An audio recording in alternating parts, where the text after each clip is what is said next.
Start हो गया। हाँ भैया।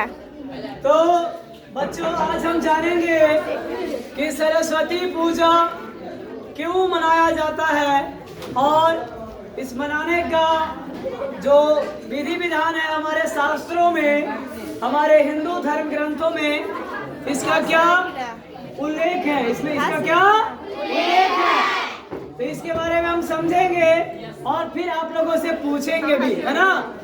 तो चलिए साथियों, अब आप लोग को बताते हैं।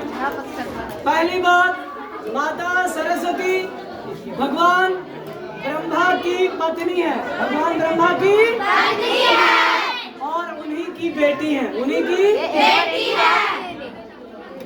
माता सरस्वती जो ज्ञान और स्वर, ज्ञान और ये दोनों की मल्लिका है, दोनों की देवी है। क्या है? देवी है। विद्या की देवी माँ सरस्वती, स्वर यानी जो आवाज है ना, जो जैसे हम लोग गाते हैं कोई शब्द को, जैसे माँ शारदे कहा तुम, तो ये गाते हैं हम लोग, इसका जो स्वर है, इस स्वर की देवी कौन है? माता सरस्वती। तो एक बार बच्चों को भी घुमा के दिखा दीजिए, जितने बच्चे हैं यहाँ पे। हाँ चलिए ठीक है, ऐसे घुमाते रहा कीजिए, बच्चों को भी दिखाते रहिए, तब ना दर्शक लोग देख पाएंगे कि कितने बच्चे हमारे कोचिंग में पढ़ते हैं। तो सरस्वती पूजा इसलिए मनाया जाता है कि क्योंकि पहला माता सरस्वती का नाम में देखिएगा बच्चे, पहला शब्द है सर। क्या है? सर, स्वा, सरस्वती, सरस्वती अर्थात अपने सर को, अपने सर को, वाह यानी स्वती, सरस्वती, स्व यानी खुद से, खुद से अपने से बड़े लोगों के बीच और ज्ञान की देवी माता सरस्वती और गुरु माता पिता के सामने अपने सर को क्या करना है? झुकाना है। और दूसरी बात, वो स्वर की देवी है। स्वर का मतलब होता है आवाज। क्या होता है?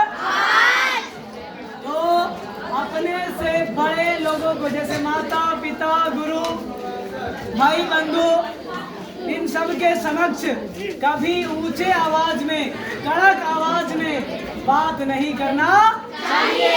हमेशा विनम्रता पूर्वक से बात करना चाहिए, हाथ जोड़ करके।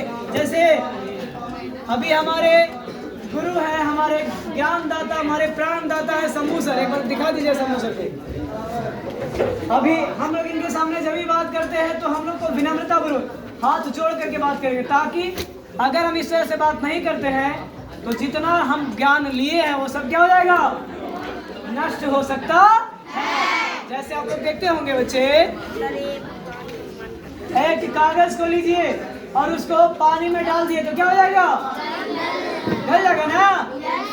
पूरा ज्ञान को ले लिए और उसमें एक गलत शब्द आपका जुड़ गया, आप ऊंची आवाज में बात कर लिए, आप किसी से विनम्रता पूर्वक बात नहीं किए, तो आपका ज्ञान क्या हो जाएगा?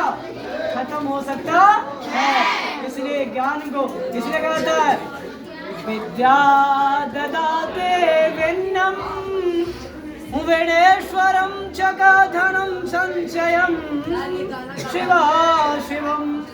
अर्थात विद्या जो है वो दान करने वाली चीज है। क्या करने वाली चीज है? दान करने वाली चीज। और विद्या को जो लेने वाले होंगे वो सदैव विनम्र होना चाहिए।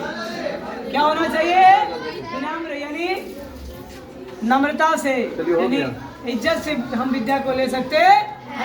समझ गए? और आखिरी बात है ब्रह्म। आप लोग बताए व्रत क्यों रखा जाता है? तो व्रत इसीलिए रखा जाता है आत्मा को ब्रह्म से जोड़ना, और पूजा का अर्थ मतलब होता है पू मने पूरा और जा मने जानकारी।